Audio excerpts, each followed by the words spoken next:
You're live. Good, thank you. Good evening, welcome to the applicant, staff, board members, members of the public. This is the August 5th, 2025 meeting of the City of Bangor's Planning Board. It is 7:01, and my name is Reese Perkins. I'm chairman of the board. Other board members here this evening include Michael Bazinet, Ted Brush, Jonathan Boucher, our vice chair, is absent this evening unless he shows up shortly. Tricia Hayes. Ken Hune is attending by Zoom this evening. Good evening, Ken.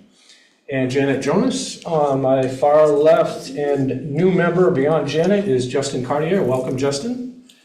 He is our alternate member, and unless Jonathan shows up momentarily, you'll be able to vote this evening, as we talked about previously. Let's see, board members are volunteers from the Bangor community. I want to emphasize that. City staff members in attendance this evening include Director of Development Ann Krieg, Assistant Solicitor Grace Innes, and we also have new planning analyst Matthew Altiero. Did I pronounce that correctly? Yeah, that's right. Awesome. Welcome, Matthew.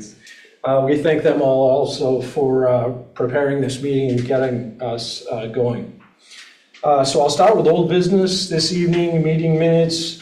We're looking at this evening two sets of meeting minutes, the July 1st meeting and the July 15th meeting. July 1st minutes we will take care of first.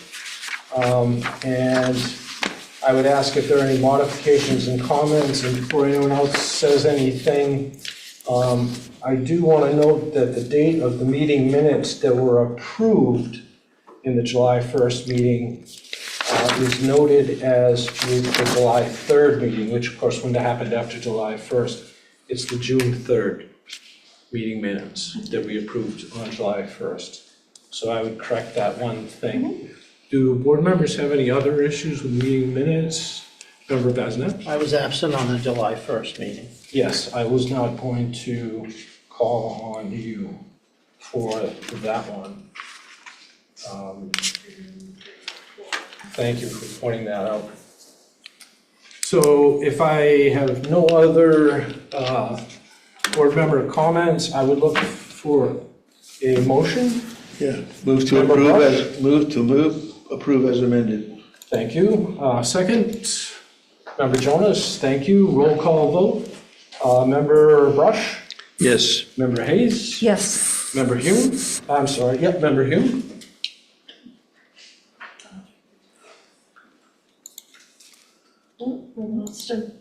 Lost him? Yep. Okay. We will skip him for this item. Member Jonas? Yes. And the chair votes yes. And of course, Member Cartier, we would skip you on because you weren't at these things. So we have unanimous approval of the July 1st meetings with that one change. The second meeting minutes that we would attend to this evening are July 15th meeting minutes. I saw no modifications or comments necessary. Do any other board members have any issues or changes that they would like to bring to attention? If none, I would look for a motion to approve the July 15th meeting minutes. Member Bazinet?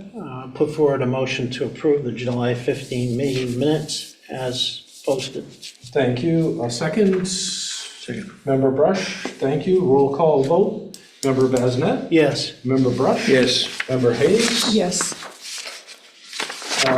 Member Jonas? Yes. And the chair votes yes. So unanimous approval of the July 15th meeting minutes without modification. Thank you for that. So the next item of old business is adoption of findings for previously approved land development permits from the July 15th meeting. The projects that we approved at that meeting were 108 Ardland Road and 35 Queens City Boulevard.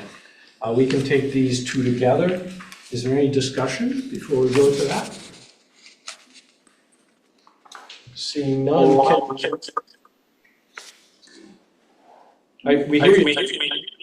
Here, can you hear me now? Yep. Yep. Okay. Thank you.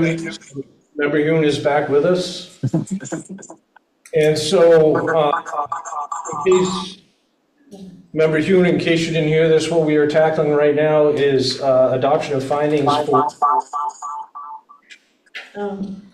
for previously approved land development permits from July 15th, which include projects 108 Audland Road and 35 Queen City Boulevard. Were you able to hear that?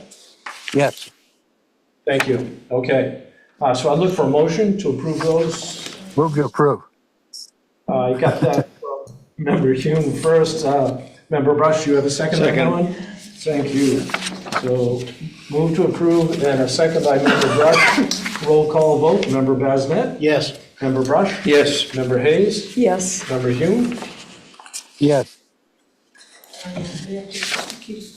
Member Hume? Yes. Okay, thank you. And Member Jonas? Yes. And the chair votes yes. So unanimous approval of the adoption of findings for those two projects. Thank you. So the introduction to new business, which you all are waiting to get to. The planning board has two main roles. First, we review amendments to the land development code, which typically includes either changes to zoning districts or changes to text within the code. There are none of those items on the agenda this evening, so I'll skip right by the amendments to the land development code. The second thing that we typically do for new business is the board serves as the regulatory authority for land development permits, commonly known as site plan review. Site plans are reviewed to ensure compliance with city code as to parking, driveways, stormwater management, lighting, landscaping and buffering, building location, environmental impacts, and shoreline zoning as may be applicable. We also ensure the plan meets the dimensional requirements for the project's zoning district. We review larger site plans that trigger site location development for the main DEP as well, under their requirements. Some uses are conditional uses that have specific conditions and requirements we use to review the project. State statute also outlines the requirements for subdivision review, and the city has additional standards as to roadway and utility specifications. The board ultimately endorses a plan that will go to the registry of deed if the plan is approved. There is one item on the agenda for a land development permit this evening. Information on the city's codes and standards and the comprehensive plan may be found at the city's website if anyone is interested in viewing those. So the way the item presentation will work is the board first determines and votes that the application is ready for review. Then the applicant or their representative will be asked to present a brief introduction to the proposal. They should stay at the podium while we consider any questions from staff and/or board members. Once the item has been presented, the applicant or their representative may be seated, and we will allow time for public comments. For public comments, if there are any, the person should come to the podium or raise their hand on Zoom and introduce themselves, state if they are a Bangor resident or an abutter to the property, and indicate if they are for or against the proposal. It is also helpful if you present your thoughts based upon city codes and standards and/or the comprehensive plan, as these are the primary documents used by the board to make our decisions. If you are on Zoom, please use the raised hand function, as I mentioned, to let us know you would like to speak. All comments and discussions should remain respectful and considerate of all others. Once public comments are completed, we will close that item to public comments. The board will then deliberate on the proposal using the applicable standards. For clarity, when considering land development proposals, the code standards are typically read and voted on separately. You've seen that happen before. And a final decision is then read and voted on. It becomes a little bit of a lengthy process, but it's very necessary for how we work. Once a project you are interested in has been reviewed, you may leave the meeting, but please be respectfully quiet so that we can continue with the rest of the business that we have this evening. So with that mentioned, we have 7 members, so we're okay with the number of members. I'm going to go right to the first land development permit, the first and only land development permit application, which is for a major site development, conditional use, and major slow to modification for additions to the existing building which is a total of 6,440 square feet. Is that a total of the building or a total of the addition? Can I just ask? Total of the addition. Thank you. Just for clarification. And associated site improvements at property located at 179 Corporate Drive, which is map lot R25-017 in the Government and Institutional Service District. The applicant and owner is Penobscot Community Health Center. So staff has indicated the completeness of this application and that it is ready for the board review. Fees are documented and paid. The applicant's standing is confirmed. Does the board have any concerns about these issues, or do we have any concerns with conflict of interest?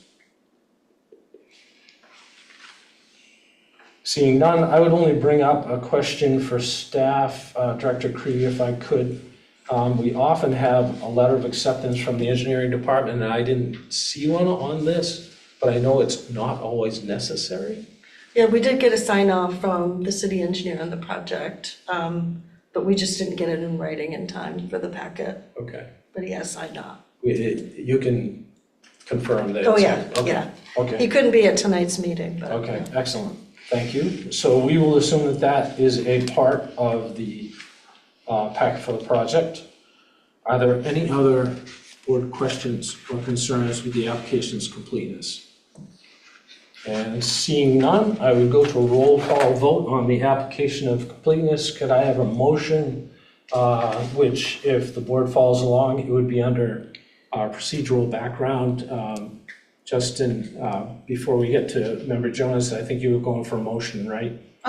I just wanted Member Cartier to kind of stay with us. So that's, you've seen in your packet the green highlighted items. Yes, I've been. So if you go to those and you follow along, you'll see where we're at and you'll stay with where we are. Also, please, if something seems you can't figure out what we're doing, don't hesitate to stop and ask. It gets I will. it gets kind of I'm monotonous. I'm very outspoken. Yeah, I know you are, but I did it's- have an opportunity to review this last Right. night for several hours, so Yeah, excellent. I'm familiar with the material. Excellent, thank you. I'm looking for a motion on the procedural background. Member Jones. Chair, I move the board finds that the application was deemed complete on August 5th, 2025, that the applicant paid all applicable fees per Exhibit 3 in our packet, and the proposed project is a major site development, a major SLODA or SLODA modification, and conditional use. Thank you. Do I have a second on that one? Member Basnet, thank you. Roll call vote. Member Basnet? Yes. Member Brush? Yes. Member Hayes? Yes. Member Hume? Yes. Member Jonas? Yes. Member Cartier? Yes. And the chair votes yes. So we are accepting that the application is complete. By the way, it just occurred to me that Member Boucher may have let us know at last meeting he wasn't going to be here at this meeting. So that may be what happened to Member Boucher. Nonetheless, could the applicant or their representative come to the podium and join us and just give us a brief introduction, if you would?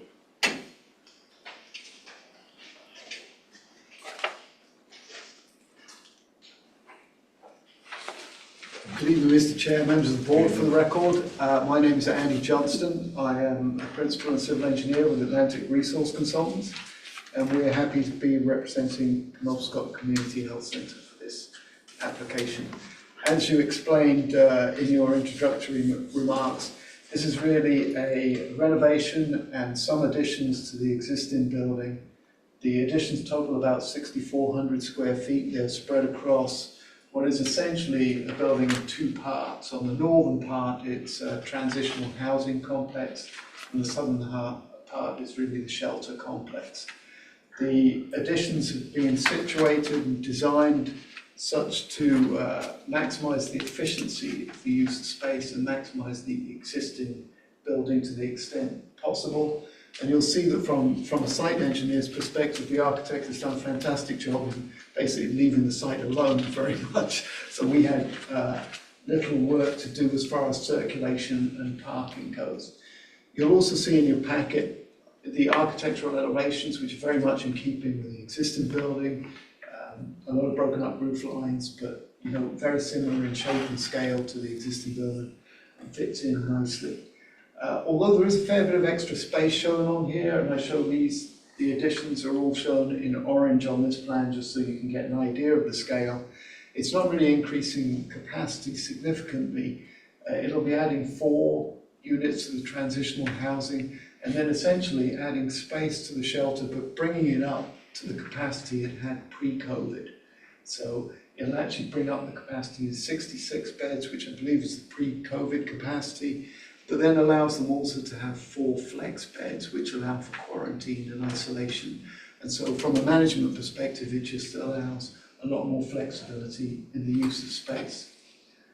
You'll see from the table in your package, we summarised the zoning requirements, the dimensional requirements and the setback requirements in the zone, and shown that it meets all coverage and dimensional requirements.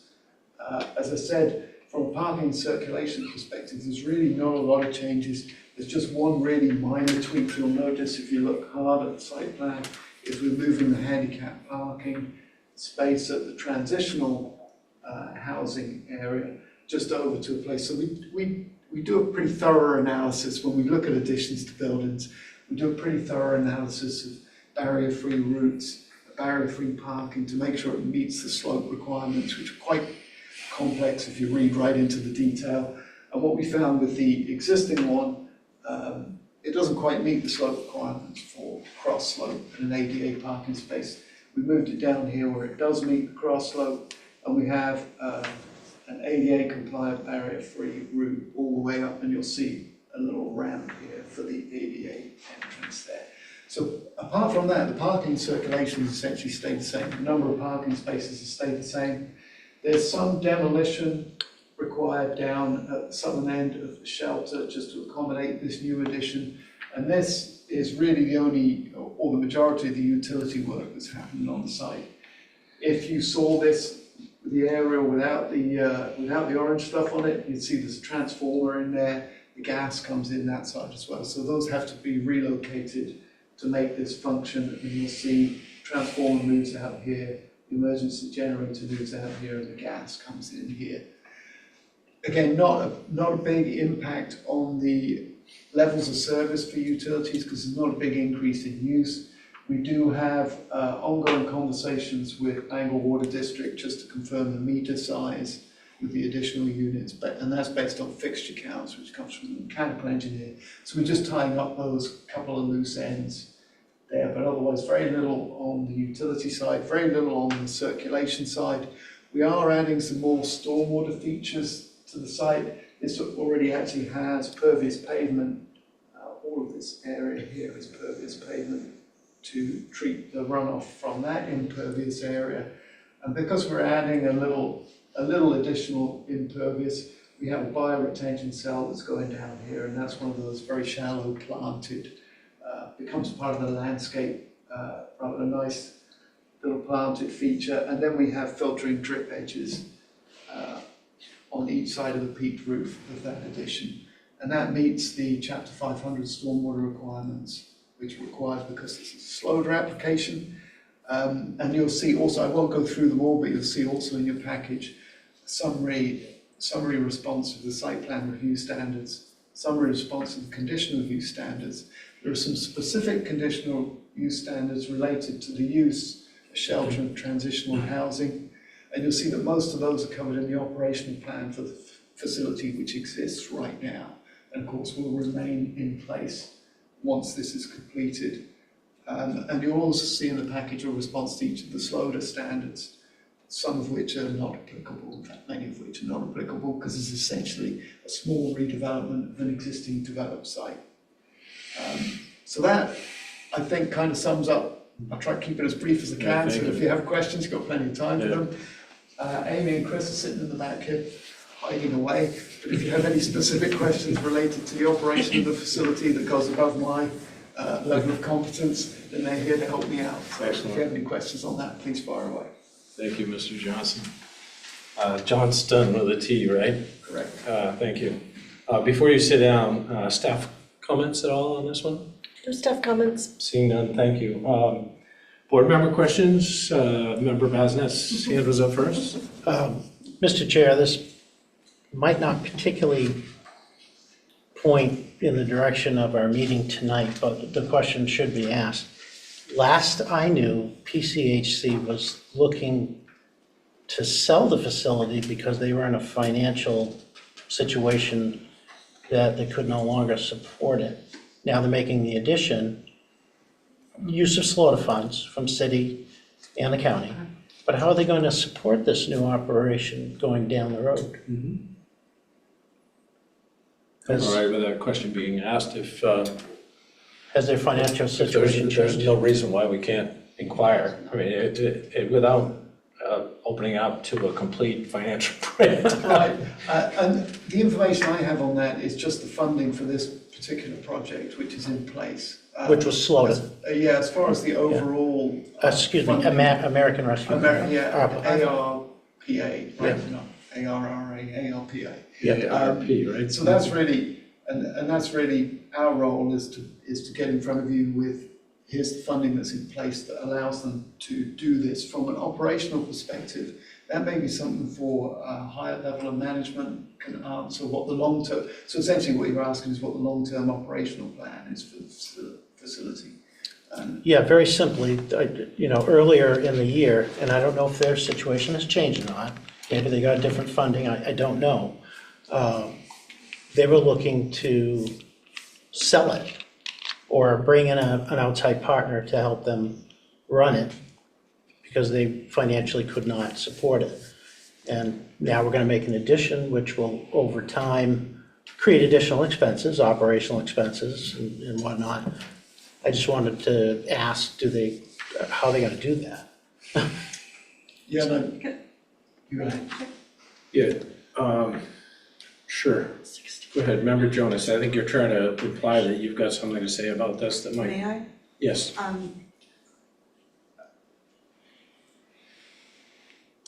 Preble Street in Bangor is contracted to provide those services going forward.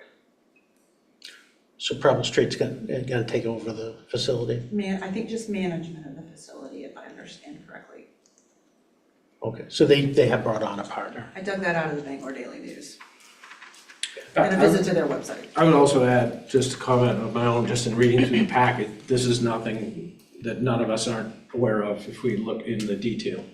As you mentioned earlier, Mr. Johnston, there's not actually going to be more clientele in the building. There is roughly the same as there was. It's essentially getting back to the pre-COVID capacity. And I believe I read that the, what do you call them, the service personnel is roughly the same, Yes. as I understand. Yeah. So I'm not sure the increase in expenses is quite as large as you might imagine it to be. I'm not implying it would be large, I'm just saying there's going to be additional. It's going to be something. And if in today's role, or 6 months ago, they were looking to offload the property, Sure. well, what's changed? Yeah. That's really kind of what I'm getting at. Yeah. And I think it's an important question to ask. Thank you. Member Cartier? So the increase in expenses is $2.5 million worth of taxpayer money. I understand it's ARPA funds that we're going to be approving to be used, but I think Member Boucher brings up a great question. You know, why should we spend our taxpayers' money to bring a facility back to the same levels it was, $2.5 million to bring it back to the same levels it was 5 years ago? What took it from those levels to where it is now that it needs $2.5 million of taxpayer money to bring it back to those levels? Right. We're not considering this evening whether the ARPA funds are being spent or not for this project. We're simply considering whether this project meets the land development code that we have in our codes. So a justifiable issue you're bringing up, but not for this consideration. I think it's the same consideration that Member Boucher has brought up. Sorry. Somewhat. And everyone's new faces. Sure. I Yes. apologize for Yep. misspeaking. Yeah. But I'd love to hear an answer to his question. Sure. Yeah, and I will just say, we can ask a lot of those questions that are sort of outside the realm of what we do. I don't want to destroy a good conversation. That's what we're somewhat here for. On the other hand, they have no reason to have to answer that because that's not what we're here for this evening. So Understood. that's the way I put it. I would if I could. Yeah. Yeah. But I don't have my hands on the financial strengths of the overall operation here, just a handle on how the project is being financed to Yep. move forward. Yep, thank you. Appreciate it. Any other board member? Yeah, member but Bush? just a question on the increased capacity. What's the current square footage of Hope House? You're adding 6,400 square. What's the current one? That's a really good question. I don't have it off the tip of my tongue. Dan Miller may be available. We're talking about a online. 10% increase? He's the, Oh, yeah. this is going to be, I'm actually, I think it's on that chart. it probably is, but it'll be it'll just be the footprint. Do you want Dan Miller to be brought over as a panelist? Sure. Okay. Dan may be able to answer that question. If you can't, then I'm sorry, Dan.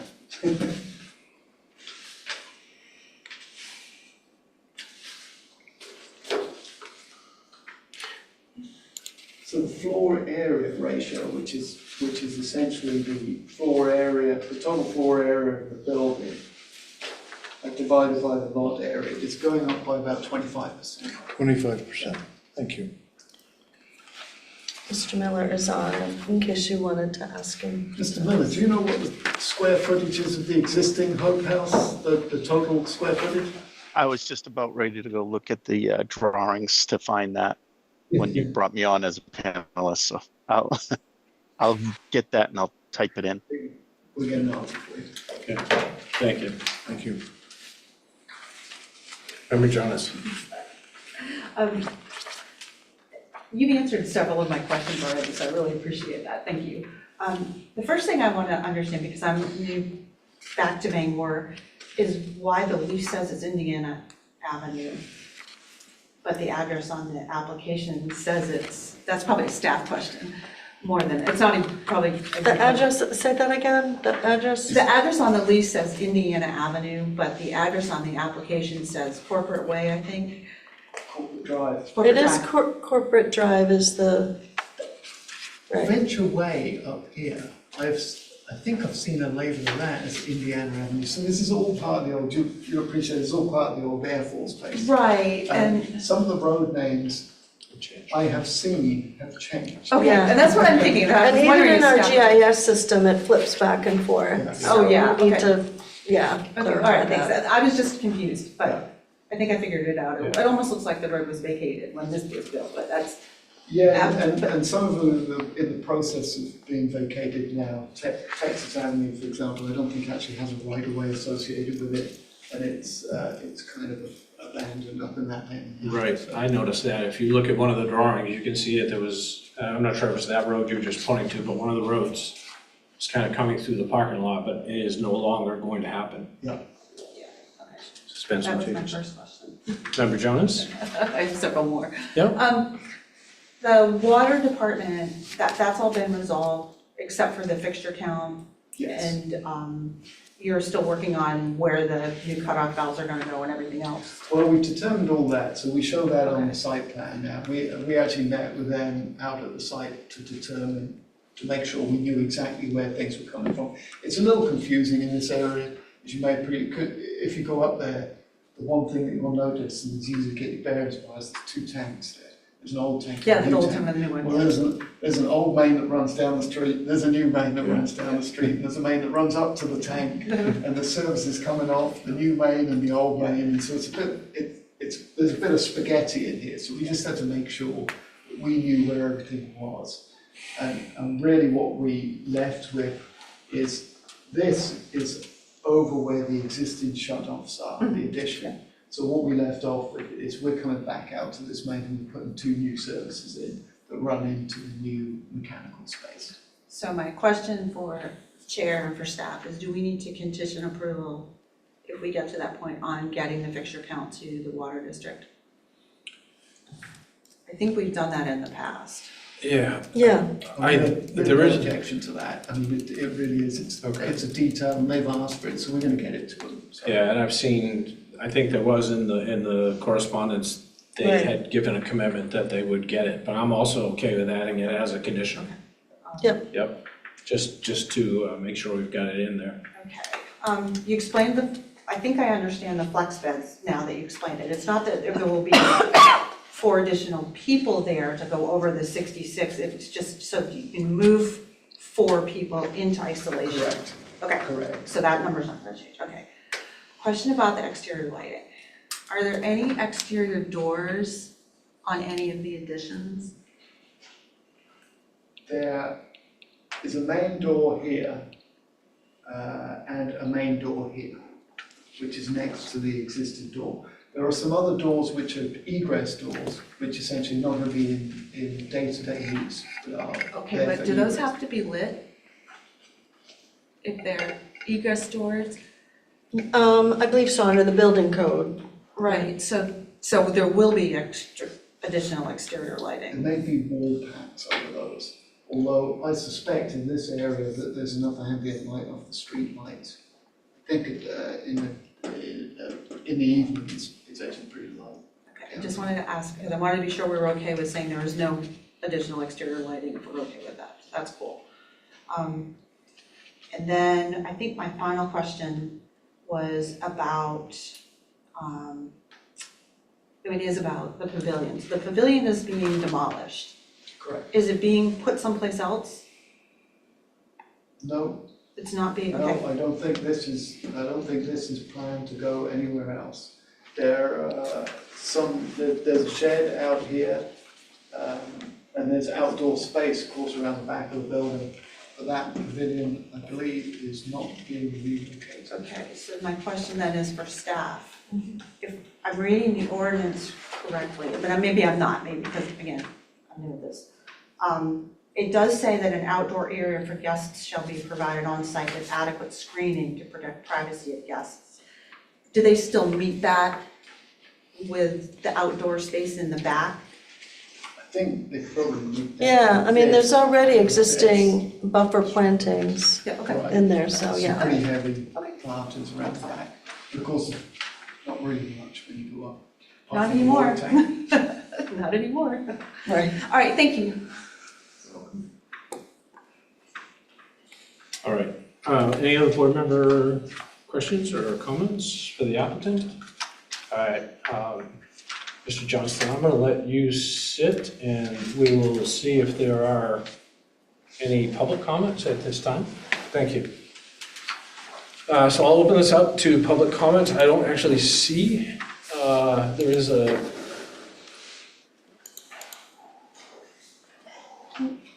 if any, there's no real public members that are here to comment. I don't think you guys aren't, right, in the back.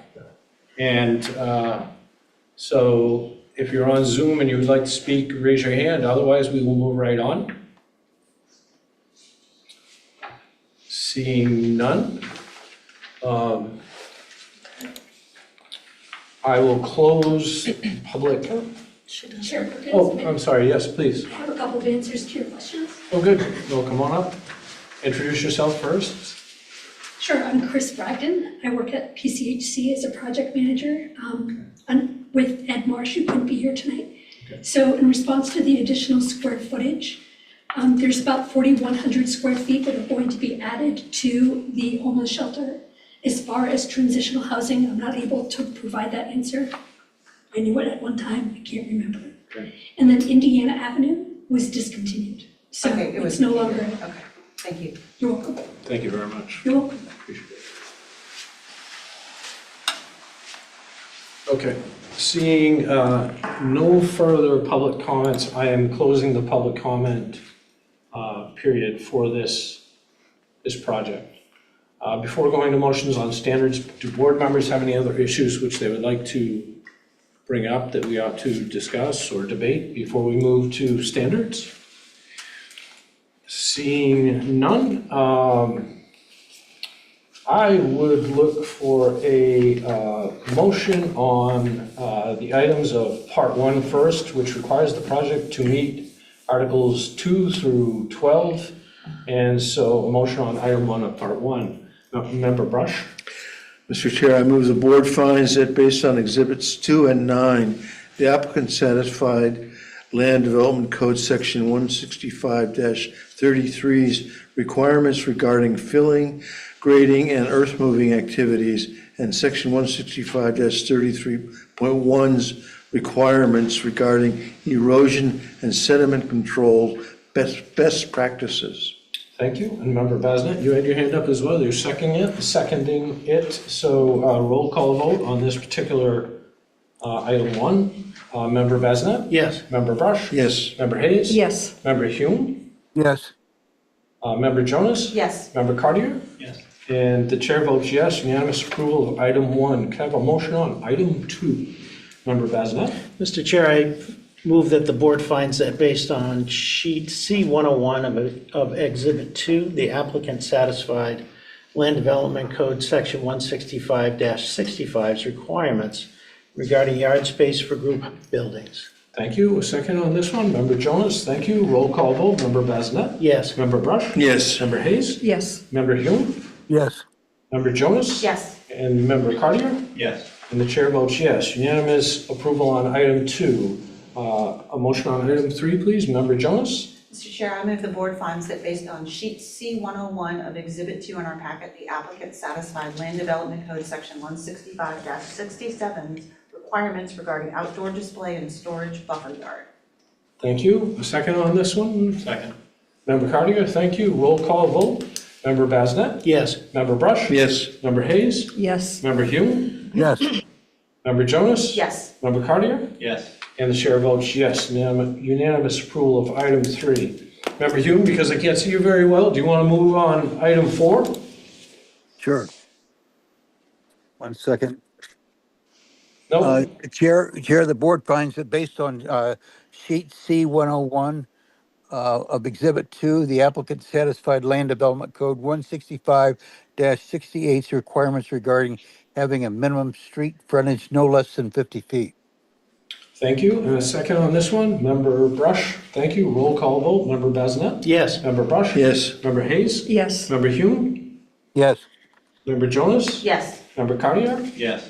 And the chair votes yes. Unanimous approval of item 4. Motion on item 5? Mr. Chair, I move that the board finds on section 5 that the board finds that based on Exhibit 15 and sheet C101 and Exhibit 2, the applicant satisfied the requirements in Land Development Code Section 165-72 through 74 for required numbers of off-street parking spaces for retail and warehousing, parking setbacks and screening, and for parking design, construction, and maintenance.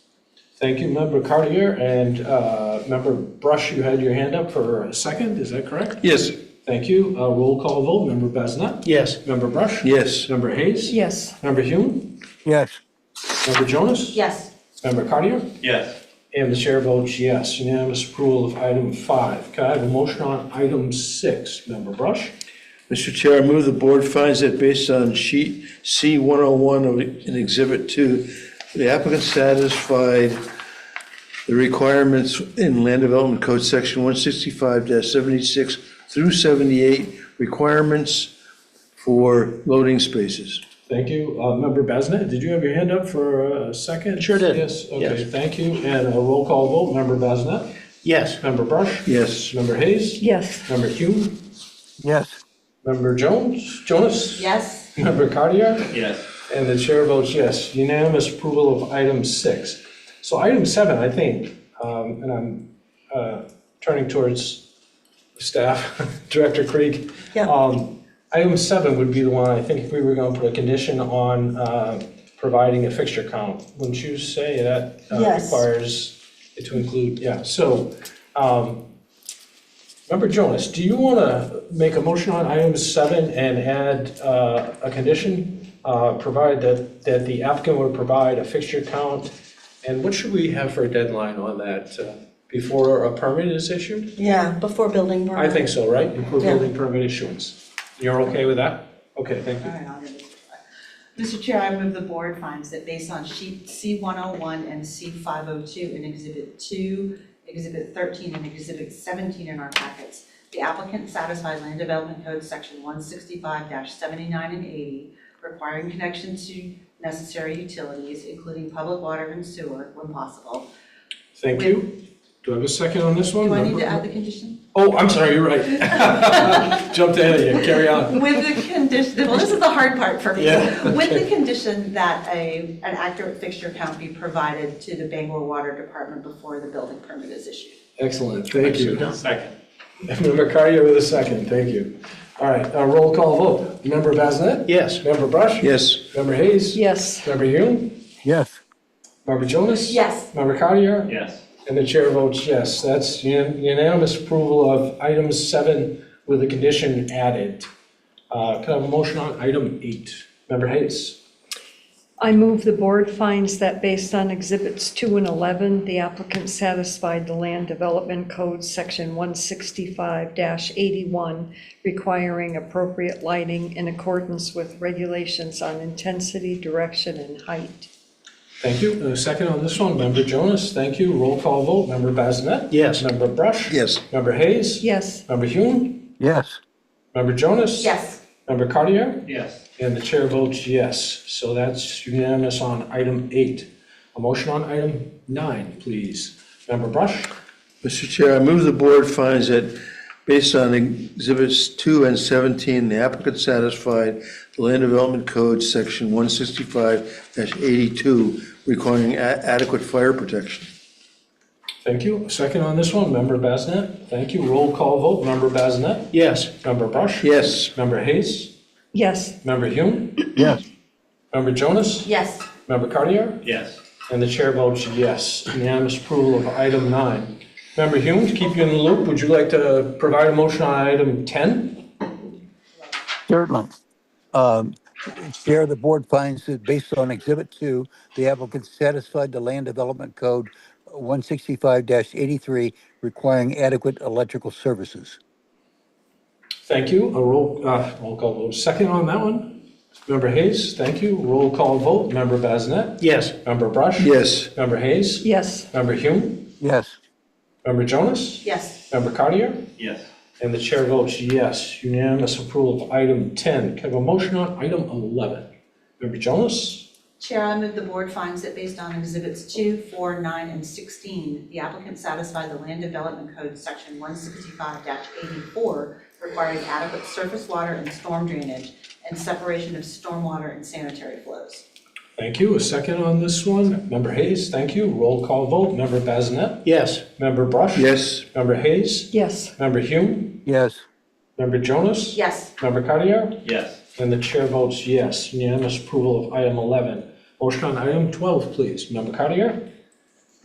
Mr. Chairman, the board finds that based on Exhibits 4 and 13, the applicant satisfied the Land Development Code, Section 165-85, and Section 165-86, requiring compliance with submitting information of anticipated sanitary flows and compliance with sewer regulation.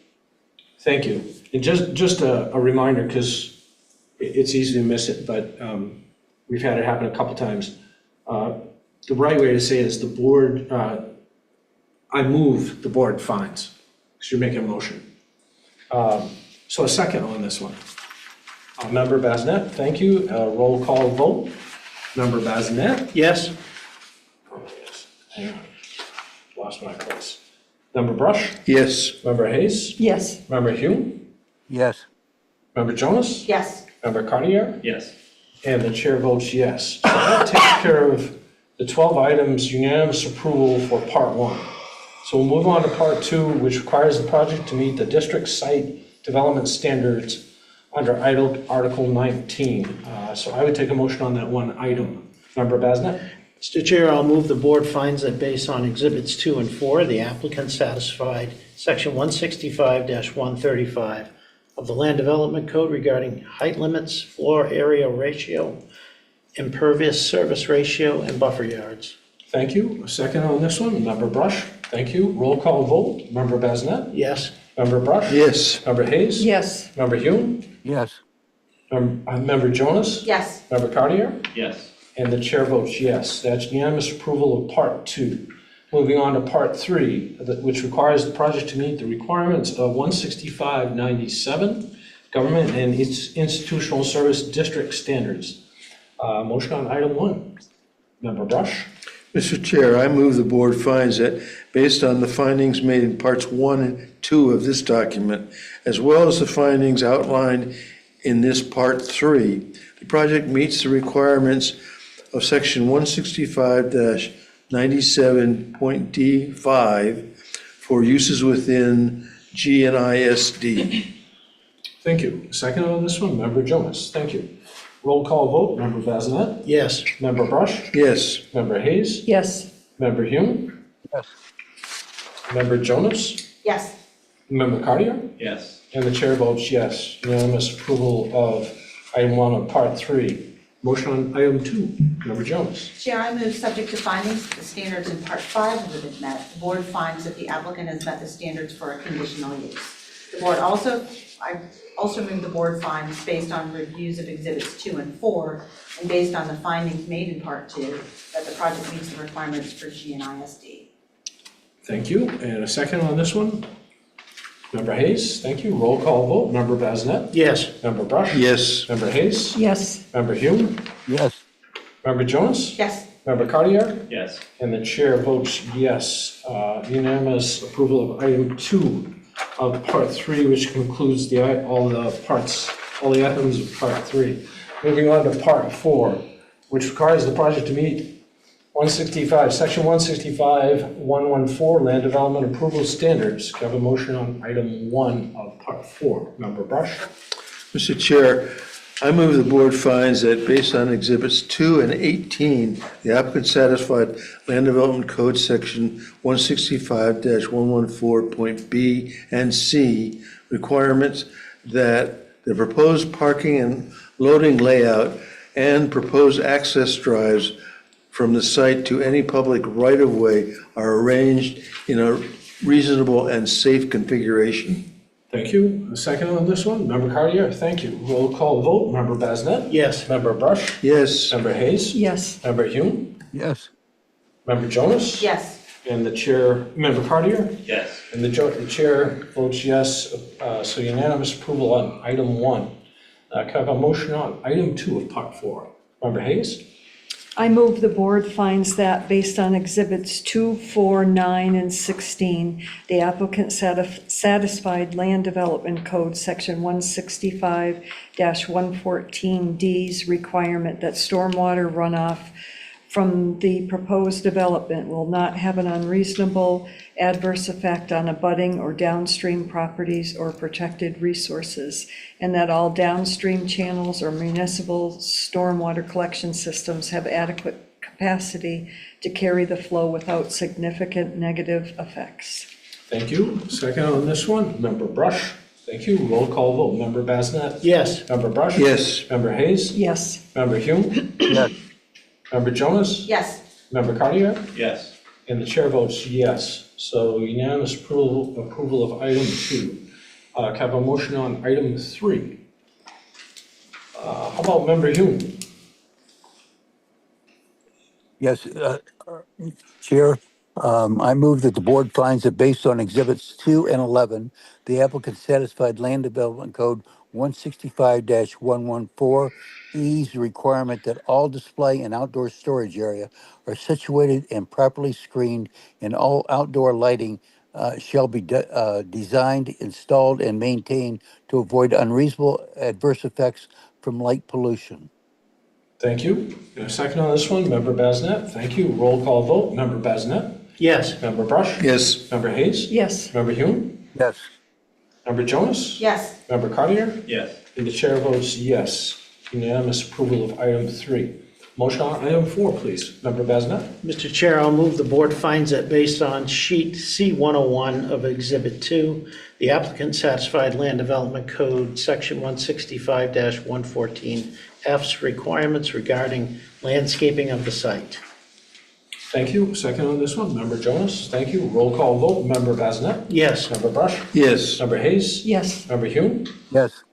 Member Jonas? Yes. Member Cartier? Yes. And the chair votes yes. Unanimous approval on item 4. Motion on item 5. Member Jonas first? Yep. Chair, I move the board finds that based on sheet C101 of Exhibit 2, the applicant satisfied Land Development Code Section 165-114G's requirement that the location of the building meets all required setbacks and is situated to avoid unreasonable adverse effects on adjacent properties or public rights of way. Thank you. And Member Cartier, you had a second on that one? Yep, thank you. Roll call vote. Member Basnet? Yes. Member Brush? Yes. Member Hayes? Yes. Member Hume? Yes. Member Jonas? Yes. Member Cartier? Yes. The chair votes yes. Unanimous approval of item 5. Motion on item 6. Member Brush? Mr. Chair, I move the board finds that based on exhibits 2, 4, 7, 16, 18, and 25, the applicant satisfied Land Development Code Section 165-114J's requirements that the project meets standards of 38 MRS&A, Section 484, and the requirements of the Development of Environmental Protection Regulations, Chapters 371 through 373, 375 through 377, and 500. Excellent, thank you. And a second on that, Member Hayes. A roll call vote. Member Basnet? Yes. Member Brush? Yes. Member Hayes? Yes. Member Hume? Yes. Member Jonas? Yes. Member Cartier? Yes. And the chair votes yes. A unanimous approval of all 6 items on Part 4. So moving on to Part 5, which requires the project to meet the criteria for a conditional use under Section 165-9A. And I'd look for a motion on item 1. Yes, yes, Chair. Chairman Perkins, I move that based on the findings made in parts 3 and 4 of section 4 of this document, as well as based on review of exhibits 2 and 4, the board finds that the project meets the standards and use conditions of the district in which the property in question is located, the Government and Institutional Services District. And there are not any variance requirements, other standards that would impede the granting of the permit. Thank you. And Member Hume, I think I heard you. Do you second this one? Or did we lose it? Yes, second. He seconds. Yes, thank you. Okay, so we have a motion and a second on item 1 of Part 5. A roll call vote. Member Basnet? Yes. Member Brush? Yes. Member Hayes? Yes. Member Hume? Yes.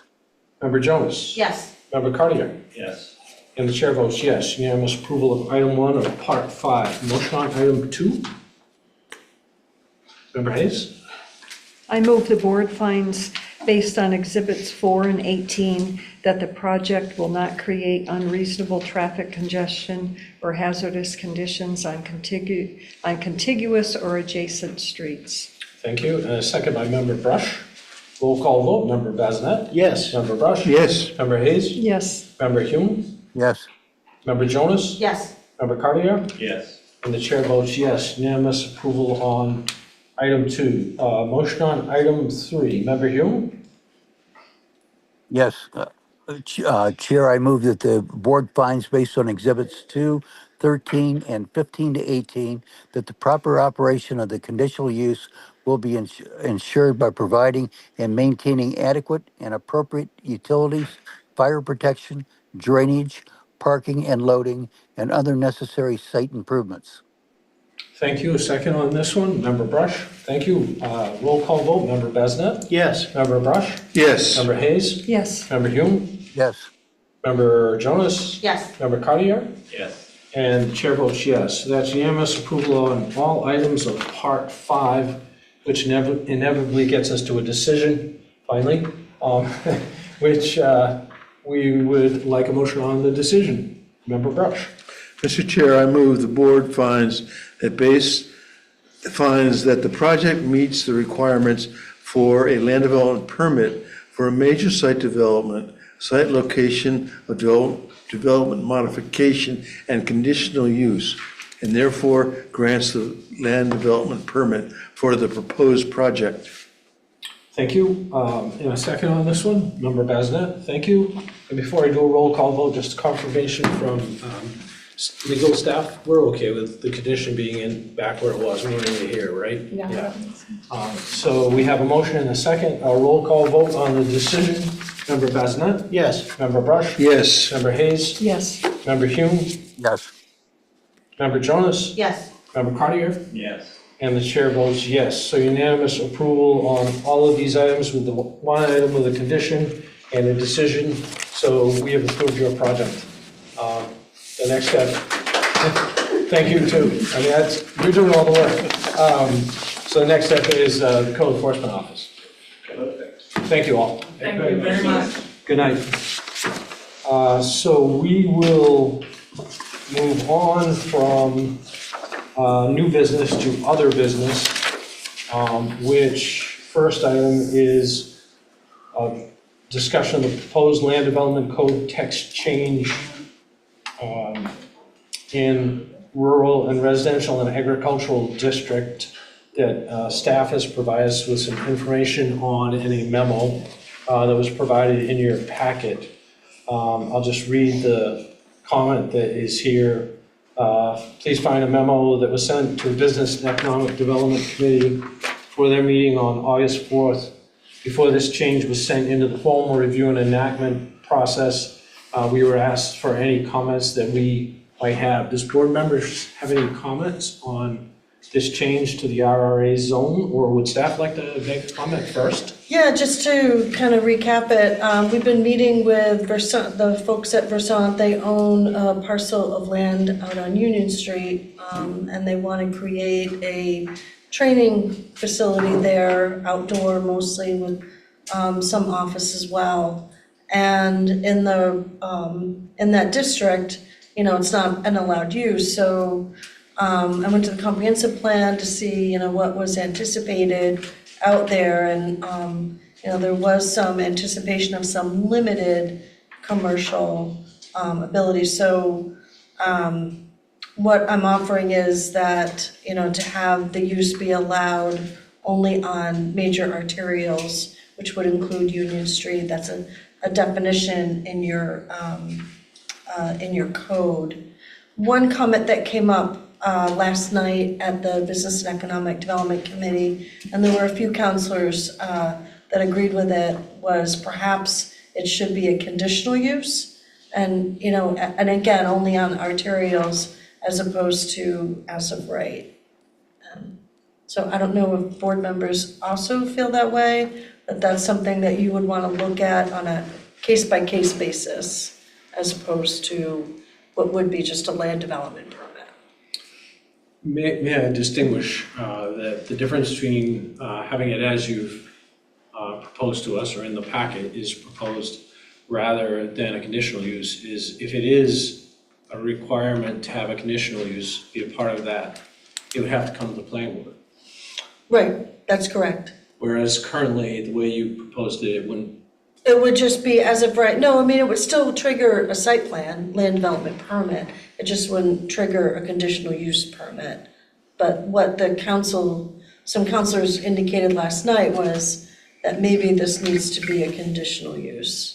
So it has that, so that you're looking at things like traffic, how it fits into its environs. Thank you. Member Brush? Question, is training facility an approved use in any other zone? No, I mean, we really don't get into things like private education. A lot of times we kind of lump it in with, general education or general services, and not necessarily as a standalone. So this would be a unique use, yeah. Thank you. We added it to the airport zone, right? Yeah. But that's the only place I know of. Any other board member questions? Comments?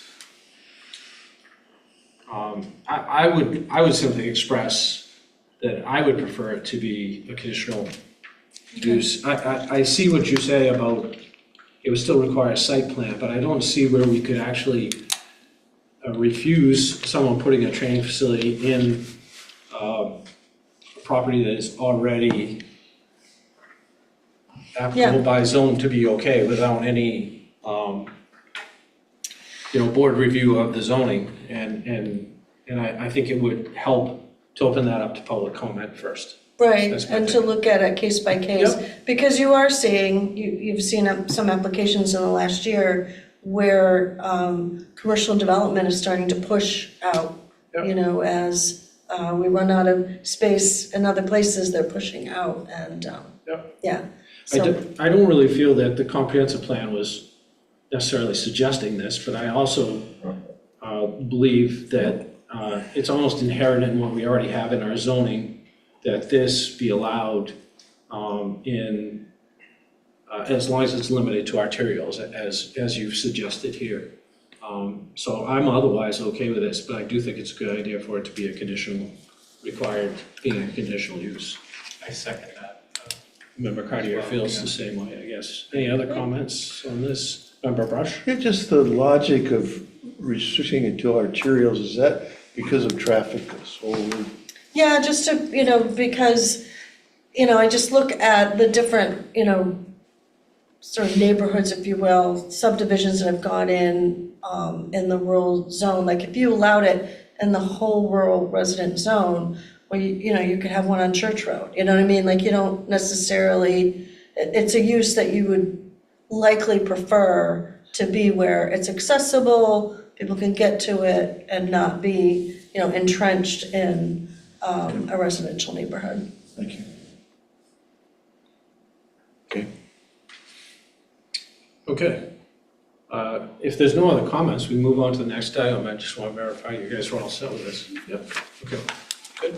Yeah, thank you, I appreciate I it. just, Oh, yes, Member just one thing, Jones? I commend staff for looking ahead and understanding that this might be necessary for other types of uses as well, so I thought that was really good Thank you. interpretation. Yeah, I would also say, Make it broader.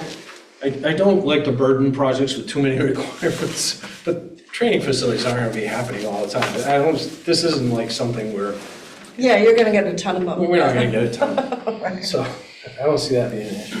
All right, so we'll close that item, and the next item on other business were just general thoughts on the land development code and land use planning, which primarily means that we need to remind ourselves we have a meeting with the city council, a workshop meeting, which is scheduled for August 25th at 5:15 PM to review the report that you have.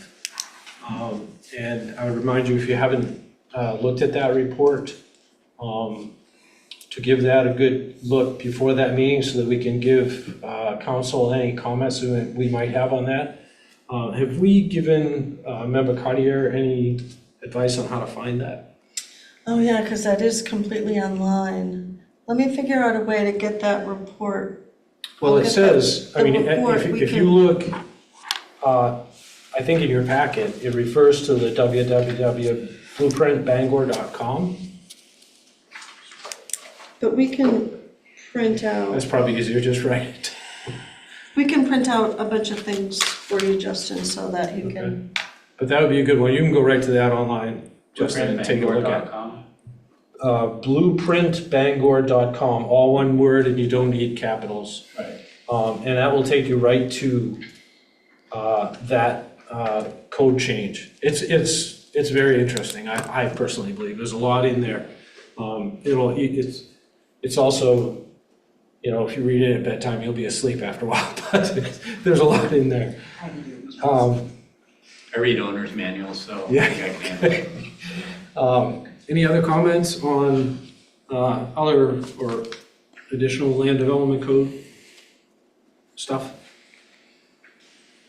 Okay, seeing none, I believe we're pretty much at the end of the meeting. There's nothing to sign this evening.